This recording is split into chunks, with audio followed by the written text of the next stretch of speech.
Again, I thank you for this opportunity. And again, my conjecture is and remains JFK was not assassinated on November 22nd, 1963. What was proven on November 22nd, 1963, at that time, was the legal definition of conspiracy, the attempt to assassinate the President of the United States of America. This is now part 5 of this multi-part series. As I've prepared this PowerPoint called President John F. Kennedy Assassination Attempt, November 22nd, 1963, to assist with this further deep dive, including applicable visual photo, video clips to accompany my remarks, even deeper than my previous remarks. Ready to continue? And again, as we proceed, I want to hear your audience's questions, comments, aha moments along the way to make sure I've already addressed the question later in the series and to pulse where you are as well, particularly your aha moments, okay? Oh, it's going to be very interesting, all the twists and turns and where we end up, surprises and aha moments all along the way.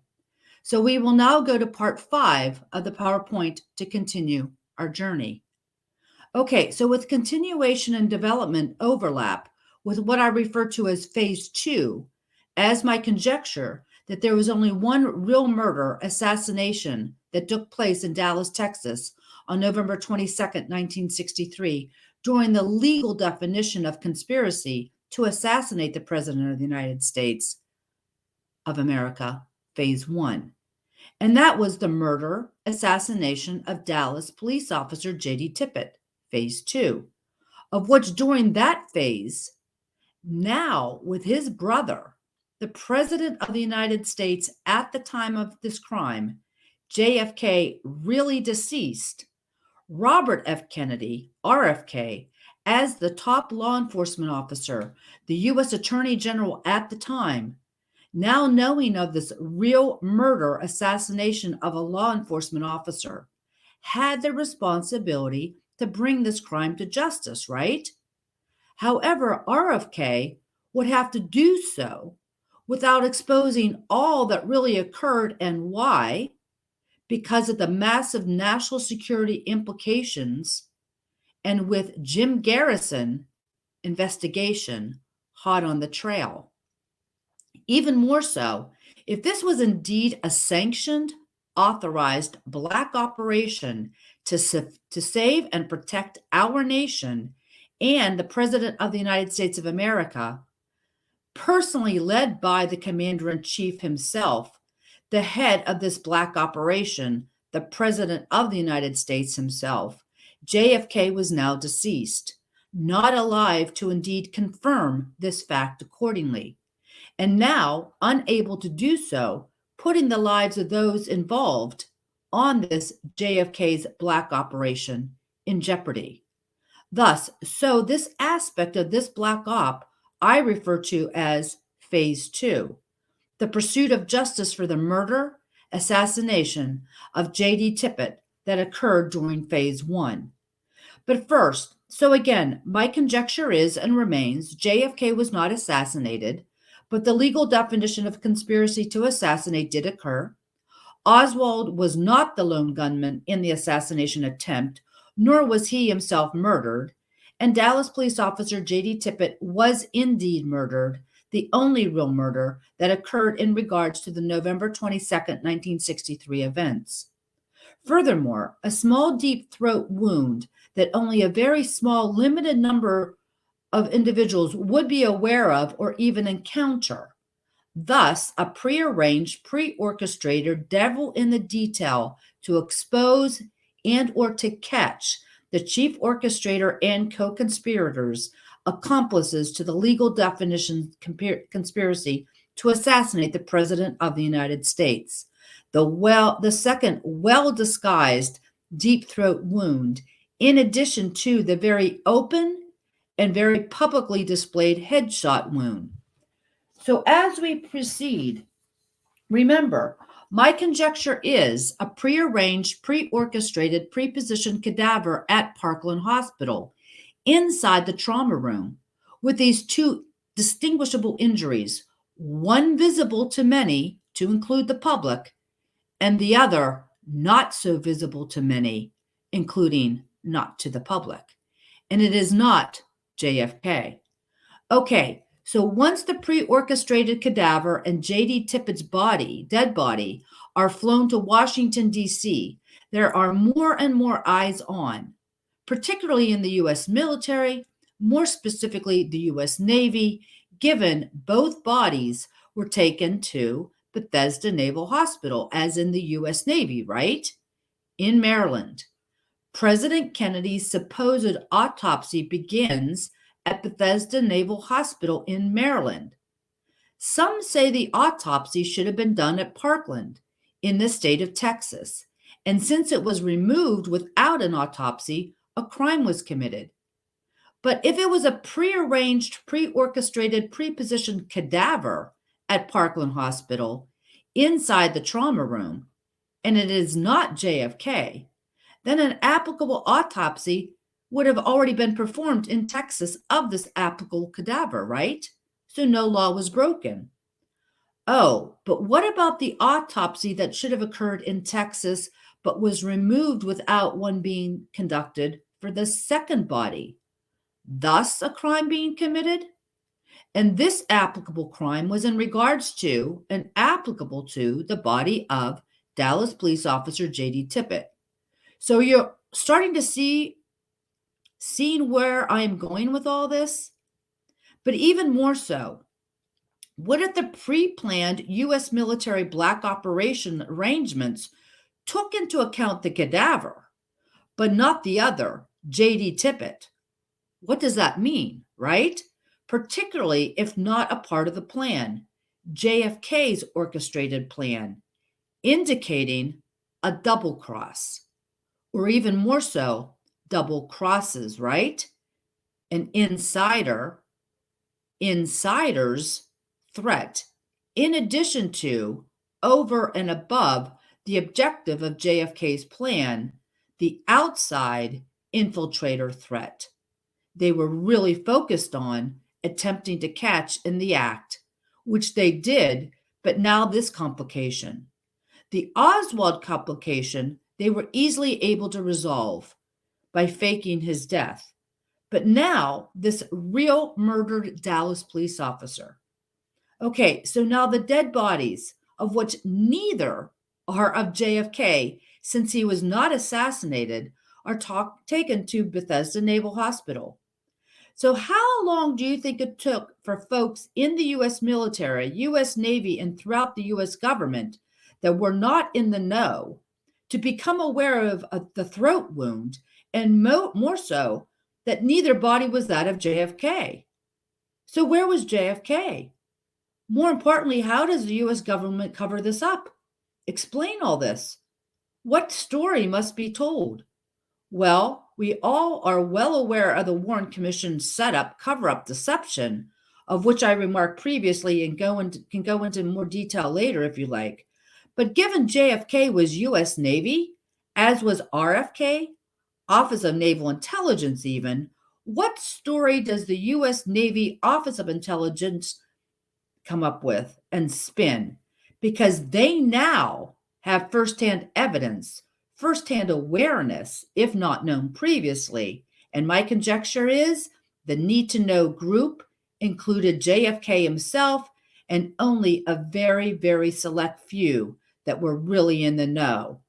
That now few other individuals, entities outside JFK's group were now aware of then, at that time, immediately soon after arriving in Bethesda, Maryland, from Dallas, Texas, now knowing for sure neither body is that of JFK, and now they know and have this cadaver with an additional secondary deep throat wound.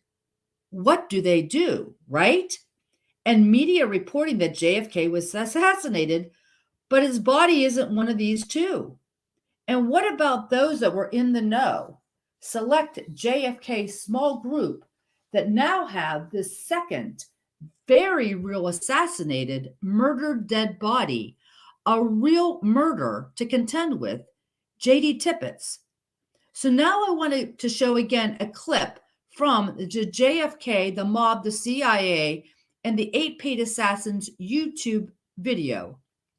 Publication date May 11, 2017 by Francis R. Conolly.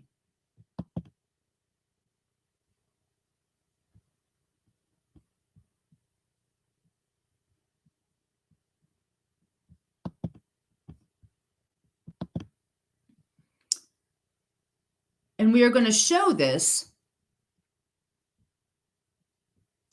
from 2850 to 2855. Although they had CIA agents placed in the emergency unit, these people were not aware of the throat wound, which could hardly...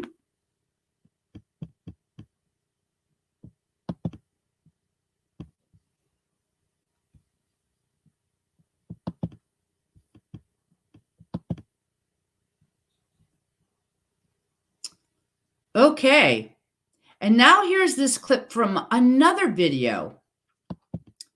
It's called Greer Shot JFK and Mason's NWO, posted on November 9, 2012.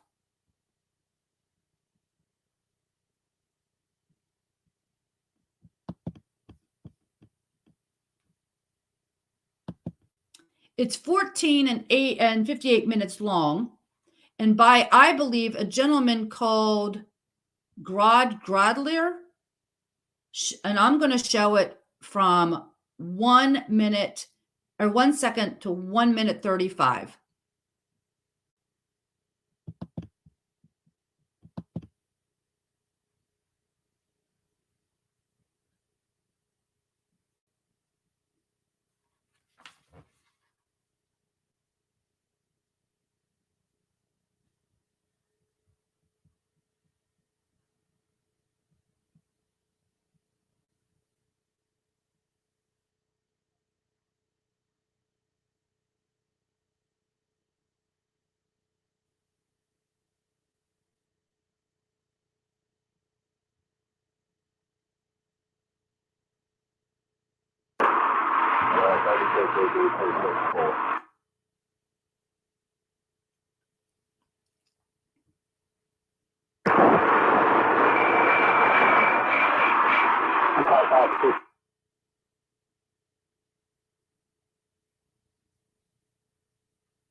So why William Greer? Because he was born on a farm in Stewartstown County, Tyrone, Ireland, and immigrated to the United States of America in 1929.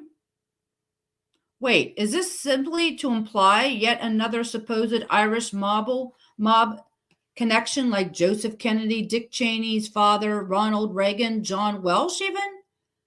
Like I remarked previously in the podcast with Christy Tasker on Patriots Perspective on Wednesday, August 17, 2021. August 17, 2022. Interesting, huh? Was this unseen secondary deep throat wound created to be a link to the chief coordinator and Greer with his background, laying the foundation segue for that connection caption even? Perhaps. Okay, so here's this other film, yet another film that I would like to share with you.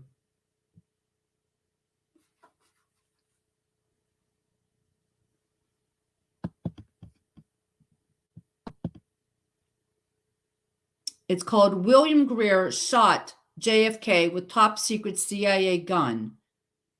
I will be showing this video from 4:28 to 5:25. This one's more complicated. I'll see if I can do this.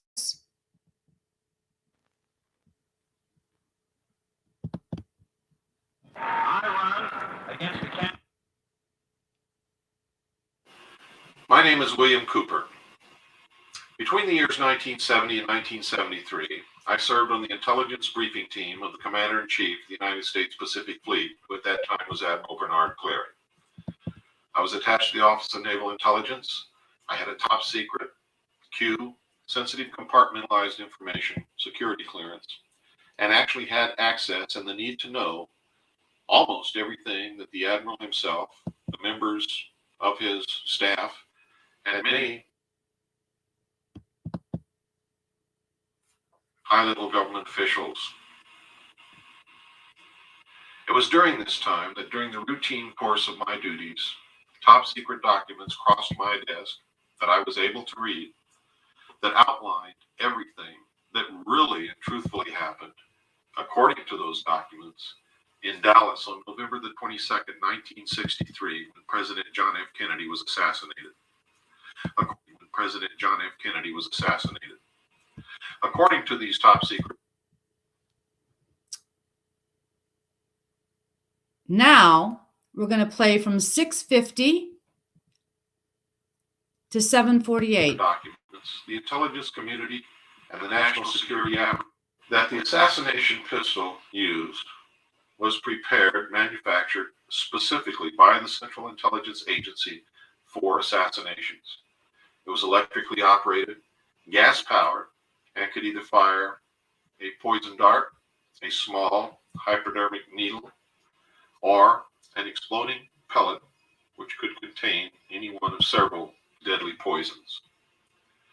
These documents stated that William Greer, the driver of the president's car, a Secret Service agent, and ex-chauffeur of the Lodge family, turned in his seat and fired with this assassination pistol at point-blank range at the president's head, an exploding pellet filled with shellfish toxin, which really killed our president.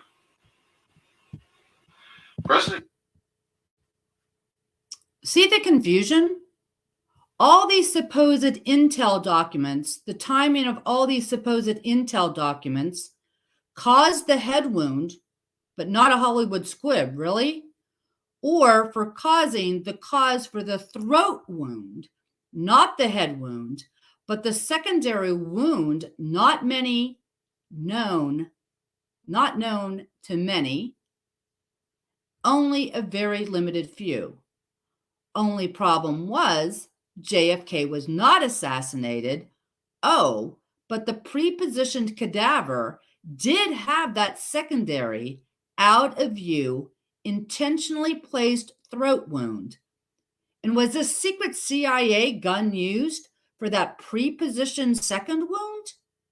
Again, given the supposed UK calls just prior to the assassination attempt, which I'll discuss in a later series. So to lure, finally catch CIA or OSS CIA, Winston Churchill's OSS CIA, and the two links, Churchill with linking to directly to Allen Dulles, perhaps? But now you have this U.S. Navy Office of Naval Intelligence involvement. And now we're going to play from 9:16 to the end. Kennedy's brain was missing. It stated that when the autopsy was performed, it was publicly already. In this film you're going to see, this film narrated by a man named Lars Hansen, the film that he claims that he prepared and discovered. We really haven't gotten to the bottom of that yet. You're going to see this act, but this is a poor film. Watch closely. Keep your eyes on the driver. Remember, if you want to see who murdered a man, don't watch the man being murdered. Look around. In this instance, keep your eyes on the driver. Now, if you don't see it in this section of the film, you're going to see a better film after this, at some point. And then, before the... Unfortunately, that film was only 9 minutes and 43 seconds long and did not show to what he was referring. And isn't it interesting? Don't watch who's being murdered, whereas we saw the Hollywood squib, you would miss that it was a Hollywood squib if you don't watch who was being murdered. But anyways, with obvious U.S. Naval Intelligence, with the U.S. Navy Office of Naval Intelligence attempts to pinpoint it on Greer, when really JFK and his inner circle that were in the know really knew all this was really about finally taking out a real chief coordinator orchestrator, former British Prime Minister Winston Churchill. So why was the U.S. Navy Office of Naval Intelligence involved in orchestrating a story, a cover-up story at all to begin with, if this was actually a black operation being orchestrated by the commander-in-chief himself? Oh, but the commander-in-chief has now passed away. Okay, so again, William Cooper, with a supposed U.S. Navy Office of Naval Intelligence background, indicated, knew, and stated such as far back as 1972. And when was RFK, with also a supposed U.S. Navy Office of Naval Intelligence background, just like JFK, right? Supposedly assassinated, but not my conjecture, nor again my conjecture did JFK bring U.S. Navy Office of Naval Intelligence into his small in-the-know group to begin with. Why? More on that in a bit. And here, U.S. Navy Office of Naval Intelligence was getting into attempting to take control of the narrative. And boy, did they ever. And look what happens to William Cooper post 9/11, right? So according to his applicable Wikipedia page, which I internet accessed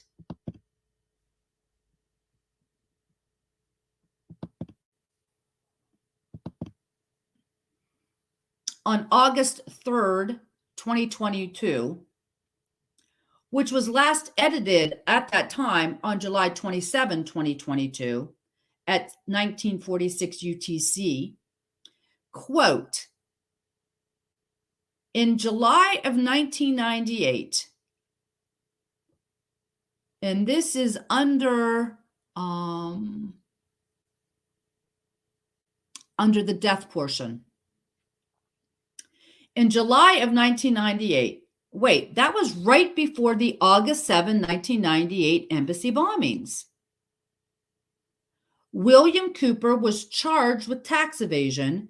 An arrest warrant was issued, but Cooper eluded repeated attempts to be served it. In 2000, he was named a major fugitive by the United States Marshal Service. On November 5th, 2001, Apache County Sheriff's deputies attempted to arrest Cooper at his Agar, Arizona home on charges of aggravated assault with a deadly weapon and endangerment stemming from disputes with local residents. After an exchange of gunfire during which Cooper shot one of the deputies in the head, Cooper was fatally shot.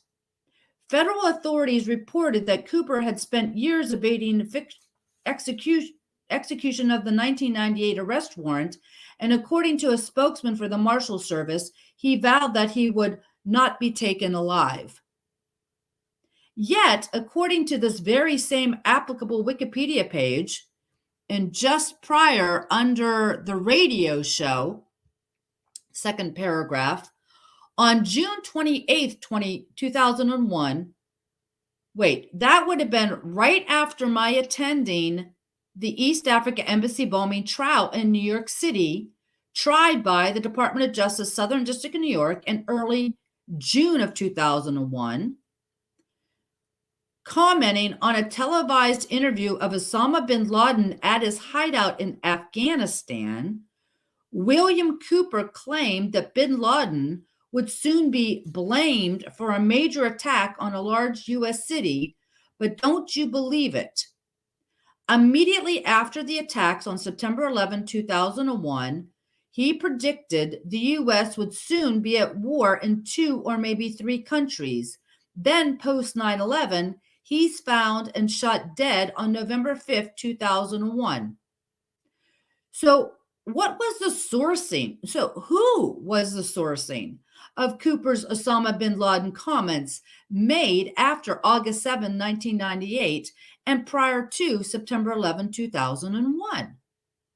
And was all this really about what William Cooper saw way back when in 1972 regarding the U.S. Navy Office of Naval Intelligence JFK cover story attempt and his involvement, their involvement, whatever his and their involvement really was?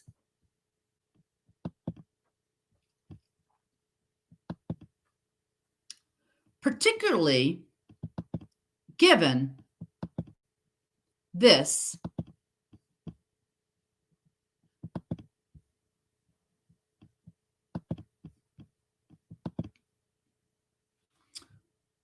according to Christopher Fulton's book, The Inheritance, Poisoned Fruit of JFK's Assassination, on page 351, when the Pentagon was hit on 9/11, it was the Office of Naval Intelligence that was destroyed. Lee's, as in referencing Lee Harvey Oswald, Lee's file was kept next to Kennedy's in a safe. So where are they now? Poof. The records, the real dirty shit, all gone. A lot of problems were solved, and a lot of dirt and messy secrets were destroyed with 9/11. Now, for full understanding and context of these and my previous comments, I again highly recommend reading Christopher's entire book, which I did when I first hearing of Christopher and his situation in 2019, and the pinpointing of the overlapping of our 2 stories and our 2 storylines to August 7 through August 9, 1998. August 7, 1998, East Africa U.S. Embassy bombings, and Christopher Fulton's previous meeting with JFK Jr. in Florida, the JFK Cartier watch, and then Christopher's curiously and coincidentally timed arrest of August 9, 1998, 2 days after the bombing. In my conjecture, Christopher's story, yet another link to the prearranged, pre-orchestrated, pre-positioned cadaver at Parkland Hospital inside the trauma room with these 2 distinguishable injuries, one visible to many to include the public, and the other not visible to many, including not to the public, the small, deep throat wound, and that it was not JFK. And this JFK Cartier watch being another supposed possible link to the top secret CIA gun conjecture previously specified, reference mentioned by U.S. Navy Office of Naval Intelligence, William Cooper. I don't know. What do you think? This U.S. Navy Office of Naval Intelligence, William Cooper, November 5th, 2001 shootout. Yet another false flag staged event? I don't know. But in light of it all, what all this is really about, I toss it out as a possibility, a real possibility.